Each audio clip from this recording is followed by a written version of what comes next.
Kaya mahalaga po kilalanin nyo yung Diyos na magbibigay ng buhay na walang hanggan. Ngayon, paano naman mabubuhay ang patay na espiritong nakatira sa loob ng katawan ng tao? Pumunta ka po sa salita ng Diyos dahil ang salita ng Diyos buhay, mabisa, matalas, kaysa alinman tabak na magkabilay talim, tumatagos sa paghihiwalay ng kaluluwa at espirito, ng mga kasukasuan at utak sa buto, nakakaalam, nakakatalasta sa mga binabalak, iniisip ng tao. Walang maikukubli sa Diyos, lahat hayag lantad sa kanyang paningin, at bawat isa sa atin pagdating natin sa mga hangganan ng ating hiram na buhay, magbibigay sulit tayo sa kanya. Alam niya ang iniisip natin, mga motibo natin, yung mga plano na meron tayo, yung mga salitang nilalabas natin, lahat po yan nakikita, naririnig, nalalaman ng Diyos. At yun nga po, isang araw magbibigay sulit tayo sa kanya. Kaya mahalaga po, kilalanin mo ang salita ng Diyos. Isisilang ka sa pamamagitan ng salita ng katotohanan. Isisilang ka muli sa pamamagitan ng paglilinis at pagbabagong likha ng banal na espiritu. Banal na espiritu po ang gagawa niyan. Hindi po gawain ng tao ang pagkasilang muli o pagka-born again. Yan po ay isang personal encounter ng tao sa Diyos sa pamamagitan ng salitang nasa kasulatan. Kaya po, kung ikaw po nais mong magkaroon ng tunay na relasyon sa Diyos, pumunta ka po sa kanyang salita. Dahil ang kanyang salita, humihinga, tumitibok, pumipintig sa kaloob-looban ng buhay ng tao upang magbigay ng buhay sa bawat espiritu ng taong patay. Ngayon, paano darating ang pananampalataya? Darating po ang pananampalataya sa pamamagitan ng pakikinig at pakikinig ng salita ni Kristo. Salita po ni Kristo ang dapat pakinggan. Ang tao po kasi nagtayo ng relihiyon, iba't ibang relihiyon. Sinako po tayo ng iba't ibang bansa at kanilang ipinayakap sa ating mga ninuno yung kanilang kultura, yung kanilang tradisyon, maging ang kanilang mga relihiyon. Dahil ang ating mga ninuno noong mga unang panahon, karamihan no read, no write, lahat ng ipatanggap sa kanila, ipakain sa kanilang kaisipan ay tinanggap nila na ipinamana sa ating kasalukuyang panahon. Dinalan po nila tayo ng Diyos na lalaki at Diyos na babae. Diyos na matanda, Diyos na bata, Diyos na malaki, Diyos na maliit, Diyos na puti, Diyos na itim, Diyos na bato, Diyos na kahoy, Diyos na tao, Diyos na hayop. Ganyan po ang ginawa ng mga banyagang sumakop sa atin, kung saan napagsamantalahan nila yung kaisipan ng ating mga ninuno dahil nga po karamihan no read, no write. At ngayon, naipamana hanggang sa ating kasalukuyang panahon. At dahil doon, iba't ibang relihiyon ang malaganap sa ating bansa. Ngunit ang Diyos, ang relihiyon po na itinayo niya at kinikilala niya ay ito. James 1:27. Tulungan mo yung mga ulila, tulungan mo yung mga balo sa kanilang mga kahirapan at pangangailangan at ingatan mo ang sarili mo sa anumang masamang impluensya na lumalaganap sa sandaigdigang ito. Yan po ang relihiyon na kinikilala at tinatanggap ng ating Diyos Ama. Isang uri ng relasyon kung saan lilikhain ni Kristo ang kanyang sarili sa kaloob-looban ng buhay mo, gagawin kanyang tirahan, gagawin kanyang tahanan, pahingahan at sisidlan ng kanyang buhay na espiritu upang magkaroon ka ng tunay na kaugnayan sa Diyos. Hindi po gawain ng tao, kundi gawain po ng Diyos na buhay. At yan po ay magaganap sa pamamagitan ng kanyang salita. Ang kasulatan po, sabi nila, gawa ng tao. Tama naman. Ngunit, ang ballpen, hawakan mo, hindi yan magsusulat kung ano ang nasa isipan niya. Kung ano yung nasa isipan mo, yun ang isusulat ng ballpen. Ganyan po ang ginawa ng Diyos sa mga taong kinasihan niya ng kanyang banal na espiritu. Pinuspos niya, binigyan niya ng inspirasyon upang yung isipan ng Diyos ay maisulat at maipaabot sa ating kapanahunan ngayon. Kaya po yung pananampalataya, mahalaga po yan.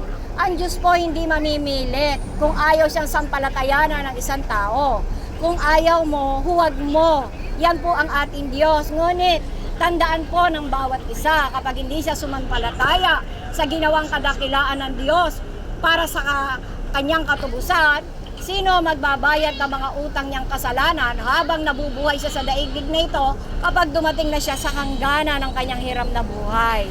Kaya po, Ikaw po ang magdidesisyon kung ano ang nais mo dahil hindi po biro ang ginawa ng Diyos para sa iyong katubusan. Bakit mahalaga ang pananampalataya? Una po, ginanap niya ang lahat ng hinihingi ng kautusan. Ang kautusan ay perfect. Hindi ka makakaligtas sa pagsunod sa kautusan. Wala kang nasunod kahit isa. Lahat tayo. Kapag nagalit ka sa isang tao, nilait mo yan, minura mo, sinumpa sa mata ng Diyos, yan ay isa ng uri ng pagpatay.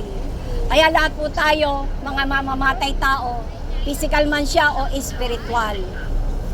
Wala po tayong nasunod kahit isa, kaya hindi po maliligtas ang isang tao dahil sa relihiyon o dahil sa kautasan o dahil sa mabubuting gawa. Ang tangi pong kaligtasan na ibinigay ng Diyos sa silong ng langit ay ang pananampalataya kay Kristo Jesus lamang. Walang ibang pangalan sa silong ng langit ang ibinigay ng Diyos Ama sa ikaliligtas ng tao liban sa pangalan lamang ni Kristo Jesus na siyang gumanap ng kautusan upang hindi na tayo mahatulan sa ating mga pagsuway. Kaya po nung siya gumanap naman ng katubusan, siya po ay inusig, pinahirapan, siya ay binugbog ng isang batalyon, siya po ay minura, nilait, siya po ay pinagsugalan sa pamamagitan po ng kanyang damit, pinagsugalan po yan ng mga sundalo at ang manalo, kukunin niya yan. Kaya po ang Panginoong Yesus posible, nung ipako nila sa krus, wala siyang suot o wala siyang saplot. At doon, ipinako nila siya at ang kanyang dugo umagos na buhos hanggang sa ito ay maubos. Bago malagot ang kanyang hininga, sabi niya, it is finished. Naganap na niya ang hinihingi ng kautusan, kasama ng napako sa krus, sa kanyang kamatayan, lahat ng bisa at tuntuning nakapaloob sa kautusan. Kaya hindi na tayo mahahatulan ng dahil sa pagsuway na ginawa natin sa kautusan. At ngayon, yung ginawa niyang katubusan, na siya ay nagkatawan tao, namatay, inilibing at muling nabuhay. Nasaan ang Espiritu ni Kristo nung siya'y 3 araw at 3 gabing nakalibing sa loob ng libingan? 1 Peter 3:18-20. Bumaba siya sa kalaliman ng impyerno at pinangaralan niya ang mga espiritong nakabilanggo doon. Nangaral po siya doon, one-time offer para sa mga espiritong nahatulan na sa loob ng impyerno. Dahil po, ang mga nahatulan na wala na talagang kaligtasan. Pero dahil nandun siya, ibinigay niya yung one-time offer kung siya ay sasampalatayanan. Pero sino nga ba ang sasampalataya sa Panginoong Hesus sa oras na yon? Samantalang kahit sabihin niyang siya ang manunubo, siya ang anak ng Diyos, tagapagligtas, ginanap ang katubusan. Sino maniniwala sa kanya? Katulad nila, siya ay nagdurusa doon sa apoy ng impyerno. Kaya 3 araw, 3 gabi tiniis niya yung hapdi, kirot at sakit ng inaapuyan sa loob ng impyerno, katulad ng kanyang pagtitiis ng hapdi, kirot at sakit nung siya ay ipako sa krus ng Kalbaryo. Pagkaraan ng 3 araw at 3 gabi, umahon siya palabas ng impyerno, sumalib doon sa kanyang katawang nakalibing at siya ay muling nabuhay at siya ay nagkaroon ng glorified body at ngayon nakaupo sa kanang trono ng Ama, namamagitan para sa iyo, para sa lahat ng sa kanya ay sasampalatayanan. Sasampalataya sa kanya, sabi, wala nang kahatulan, Romans 8:1. Kaya po, ikaw po ang magdidesisyon. Meron po siyang imbitasyon para sa iyo. Wala pong pilitan. Kung ayaw mo, wag mo. Ngunit kung nais mo naman, ay sumunod ka sa panalangin natutunan ko na nasa kasulatan. Na kung tatanggapin mo, mapapabuti ka. Kaya manalangin po tayo. Dahil ang sabi nga po niya sa Lucas 11:13, kayo, bagamat kayo masasama, marunong kayong magbigay ng mabubuting bagay sa inyong mga anak. Gaano pa ang inyong amang nasa langit ang magbibigay ng kanyang banal na espiritu sa mga humihingi nito sa kanya. Ikaw po ang hihingi, hindi po ako. Ikaw po ang magbubukas ng puso mo sa kanya dahil siya ay all-knowing, always present, at all-powerful. Pag binuksan mo yung puso mo sa kanya, sabi niya, papasok sa dyan, gagawin kanyang tirahan, tahanan, pahingahan ng kanyang banal na espiritu at kayo ay magiging isa. Magkakaroon ng liwanag ang kaisipan mo, magkakaroon ng pagbabago at dahil doon, lilikhain niya ang kanyang sarili sa loob ng buhay mo. Magkakaroon kayo ng tinatawag na magandang relasyon at ugnayan. At dahil dyan, kakasuklaman mo na ang gawain ng kasalanan, kakasuklaman mo na yan at mamahalin mo na ang gawain ng katuwiran. Yan po ang ginawa ng Diyos. Kaya ngayon po, Kung nais mo po sumunod, sumunod ka lang po. Amang banal, dakilang Diyos, sa ngalan ni Kristo Jesus, sumasampalataya ako na si Kristo ay nagkatawang tao, Diyos na nagkatawang tao, na siya'y namatay, inilibing at muling nabuhay para sa aking katubusan tungo sa buhay na walang hanggan. Sumasampalataya po ako na kailangan ko ang iyong kahabagan, kailangan ko po ang iyong kapatawaran, kailangan ko po ang iyong kaligtasan, kailangan ko po ang iyong pagpapala, na ako ay iyong kilalanin, na ang pangalan ko ma-register mo sa Book of Life, na tanging ikaw lang po ang makakagawa.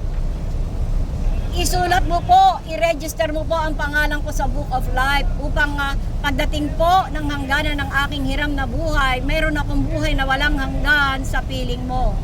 Kinikilala ko ang sarili ko isang makasalanan, nangangailangan ng iyong kapatawaran. Patawarin niyo po ako sa lahat ng kasalanang nagawa ko laban sa iyo, sa lahat ng kasalanang nagawa ko laban sa aking kapwa, sa lahat ng kasalanang nagawa ko laban sa aking sarili.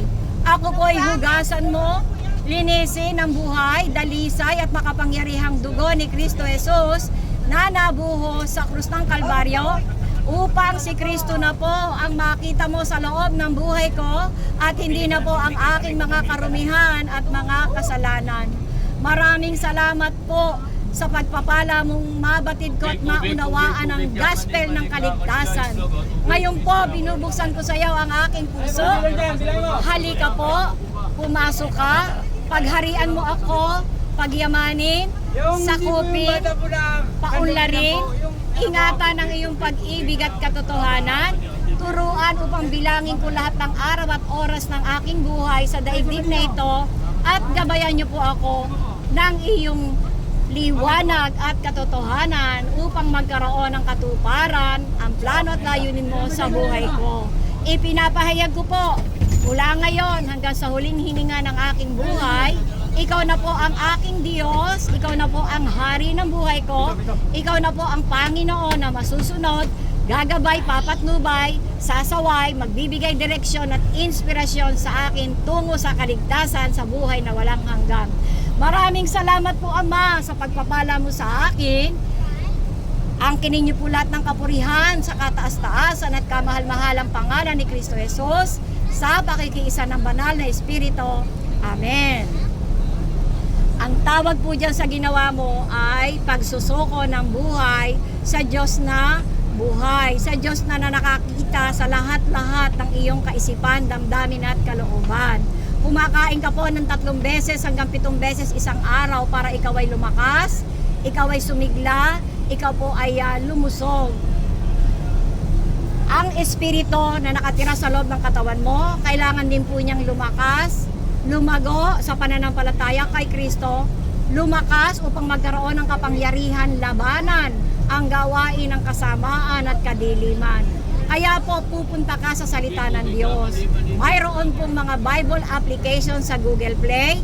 I-download mo po yung audio Bible para kahit na nakaupo ka sa bus o ikaw ay matutulog na, nakahiga o nagluluto, maglagay ka lang po ng earphone dyan sa tenga mo, pindutin mo lang yung audio, ikaw po ay ma-feed na ng salita ng Diyos na buhay upang lumawak, lumago ang pagkakilala mo kay Kristo Jesus at lumawak pa ang iyong pangunawa sa plano at layunin na mayroon ng Diyos sa buhay mo. Ulitin po, ang transaksyon ng Diyos sa lahat ng tao dito lang sa lupa. Kapag dumating na ang tao sa hangganan ng hiram na buhay, tapos na ang transaksyon dahil ang pinaglalabanan yung espiritong nakatira sa loob ng katawan ng tao. At sabi nga po ng kasulatan, ang impyerno may pintuan papasok, ngunit wala ng pintuan upang makalabas pa ang espiritu ng taong nahatulan ng mabilanggo doon. At ang desisyon mo, yan ang iyong magiging destinasyon. Kaya po kung pinili mo na ang mabuti, itodo mo na. Huwag ka nang magtitira ng kahit konti para sama-sama upang ang buhay mo ay maging masaya at maging mapayapa.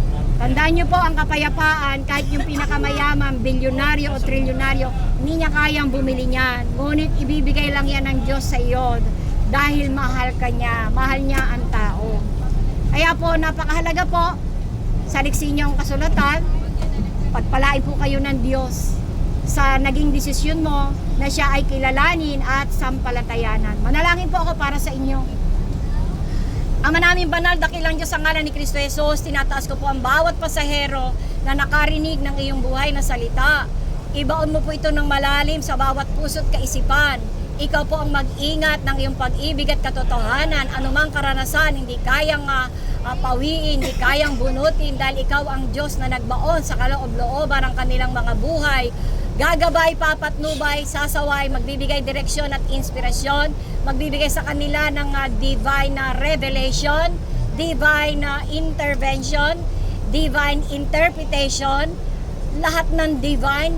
Ikaw po ang magpala sa kanila upang ang buhay po nila ay maging kalugod-lugod sa iyong harapan. Pagpalain niyo po sila at ang kanilang mga pamilya, mabuo ang magandang relasyon doon sa mga relasyon na nayayanig o nauuga dahil sa gawain ng mga pagsubok na ginagawa ng kadiliman. Yung mga wala pong masabing makain, yung mga nangangailangang pinansyal, yung walang trabaho, ikaw po ang umabot at magpala sa kanila. Yung pong nangangailangan ng promotion, i-promote mo po ang kanilang mga buhay doon sa kanilang trabahong kinakalagyan. Nakikita mo po at nasasaliksik ang bawat buhay kung ano ang kanilang kailangan. Yung mga dumadanas naman po ng mga pagsubok, kahirapan, pag-uusig o masasakit na karanasan, pagkalooban mo po sila ng espiritu ng kaaliwan, magbibigay sa kanila ng kalakasan, kasiglahan, comfort dahil sa kanilang karanasan. Pagalingin nyo na po ang lahat ng mga pusong sugatan upang makalaya na po sila sa hinanakit, pait, galit at sama ng loob, nagawain po ng kasamaan. Pagkalooban nyo po sila ng malawakang kaugnayan sa iyo, yung banal na takot sa iyo, at madamo po nila ang napakatamis at napakasarap na kapayapaan na ipinagkakaloob mo sa kanilang mga buhay. At ang driver at ang konduktor, sa tuwing lalabas sila sa kanilang tahanan, sa kanilang pag-uwi, ang iyong divine protection, sumama sa kanila, lalo na po sa sasakyang ito. Ingatan niyo po pati ang may-ari ng sasakyang ito. Itaas, ibaba, harap, likuran, magkabilang panig, sa tuwing ito ay nasa kalsada. Ang divine protection po ay madama ng bawat isa.